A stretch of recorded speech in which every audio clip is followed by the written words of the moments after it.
On this channel, I try not to talk about politics at all. But when government policies that can potentially negatively impact you and I, when government policies that can potentially negatively impact the working class, the low to middle class, I do talk about it. With the current administration policies, the tariff that is on, off, and on again, it created a lot of uncertainty for corporations and companies across America. It created a lot of uncertainty for us as consumers, as workers. But one thing is certain, regardless of the different macroeconomic factors that negatively impact the companies and corporation bottom line, different companies across America will try to maintain their gross margin and net margin. That's depending on different industry, but on average, they will try to maintain their 30% gross margin and 20% net. And if they are a publicly owned company, guess who they have to answer to? The shareholders and the stakeholders. And the cuts won't be the CEO pay. The cut won't be the shareholders and stakeholders' dividends. The cut will be the hourly production employees, the hourly material handlers, the frontline leaders, and in some cases, the middle managers, the people that actually do the actual work, the people that help contribute to the growth of the economy is going to see that cut. It is not a matter if, it is a matter when layoff happen.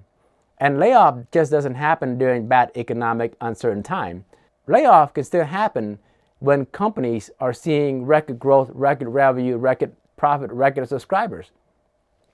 And you see that all over the news. Layoff happen in all kinds of industry, whether it's in automotive, sales, or tech. It's a way for different companies to maintain their growth, to auto-inflate their growth. Unfortunately, layoff is one of the many tools that companies use to show that this company, that company is worth investing in. Having said that, I want to reel it back in a little bit. Reel it back into what we can control. We can't control the government policies. We can't control corporation policies. We can't control what they do. But what we can control is what we do with our money. Right now, there is no better time to remind you to live below your mean so that you can build your wealth. That is the only thing that we can control. If your finances in order, where you have 3 to 6 months of emergency fund, where you have nest egg built up, then regardless what's going to happen, you are not stressed out about it, and your family is not going to be negatively impacted on it. I know with the current inflation and wage stagnation, it is hard to save money. But do whatever you can. Instead of saying, I can't, say, I can't if I do this. I can't if I cut this. I can't if I do that. If you're living with your family members, your brother, your sister, your mom, your dad, your aunt, your uncle, your grandmother, and if your expenses are low, instead of splurge that on luxury goods, put that money to work for you so it buy you that freedom. And when I say that, I speak from experience. When I was younger, in my 20s, I lived with my brother. I lived with my family. And the money that I made as an hourly production employee, instead of saving and growing that money, I spent it on luxury goods. And that left me with nothing at 32. If I knew what I know now, I could have built over $1 million of net worth easily by now. So if you are in a position where you're living with your family members and you're able to set aside money, please do that. Allow that money to grow, because that is the only way to achieve true freedom. We'll give you that choice, regardless of what the companies are doing, regardless of what the government are doing. You have the financial stability to do what you want, when you want. And if you're in a position where you are not living with your family member, where you have family to take care of, look at the different aspect of your expenses. What expenses are necessities? What expenses are want? What expenses are for comfort? What expenses are for convenience that you can cut and only keep things that are necessary? And another area that you can start looking into saving is how you shop for grocery. Start thinking about rotating your food based on the sale that different groceries have. For example, in my area, we have 7 for 7 sale. That is significant saving because one of those items can be $3.50 easily. So you save $2.50 per item, times that by 7 for that shopping trip. That's how much you save. And then instead of going to Starbucks and waiting 10 minutes for a cup of coffee, brew coffee at your house.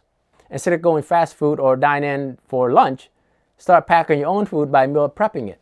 Anything that you can do to reduce costs so you can live well, eat well, but still reduce that expense will be beneficial when tough time comes. Again, it's not a matter if, it's a matter of when. And another area that we can cut is stop getting sucked into the upgrading cycle. There's only so much those tech companies, those cell phone companies can improve. But yet, you see a phone going from 900 to 1,000, 1,200, 1,400. Do you really need that incremental changes? No, you don't. Stop making them tech companies richer and you poor. The reason I can say that is I was on that constant upgrading cycle. Because as someone who loves technology, I like the latest and greatest things. But what I haven't done in many years now is stop that upgrading cycle. For me to still have iPhone 12 Pro Max, that is hard to believe because I used to upgrade every year or every other year. But by not upgrading, I am saving that money and that money grows for me. Another area you can save is what car to buy. You need a car to go from point A to point B, but you don't need a brand new car. You don't need a car with 0 miles and have all these car payments. And if you look at my vacation video, you see my truck has 150,000 miles. And it runs like a charm. I save money on no car payments, and I save money on only POPD on insurance. Start looking at your subscription service. How many subscriptions do you have? And how many of them is taking not only your money away, but also taking your valuable time away? And the time that you spent watching, it can be spent learning and earning. If you are working for a company that has a lot of overtime and you are taking advantage of those overtime, take those overtime money and set aside, save it, and grow it in whatever area that you are comfortable growing it in. Don't spend those money because overtime doesn't last. When companies need to produce, they will mandate those overtime, mandatory 10, mandatory 12. But when they don't need to, they will cut the hours and don't allow you to work overtime at all. Don't be at the mercy of what companies need. When you are forced to work those overtime or you volunteer to work those overtime, take that money as an opportunity to put that money away, to grow that money for your future wealth. I have been working on this channel for 11 months and I don't have the pulse on what is going on across different companies in my area. But one thing I do know, if there are costs that companies have to eat up, companies are not going to absorb that. One way or another, they're going to pass it on to the consumers, and one way or another, they're going to cut their expenses. Based on 26 years in my corporate world, the cut is not going to impact the people and the position that already live a luxury life. It's going to impact the people that need that money the most. It's going to impact the low to middle class. I know asking you to save money, asking you to cut down on convenience is not an easy ask because you are living on a tight budget. But we have to do what we have to do to make sure that we are withstanding the storm that is about to be coming at us.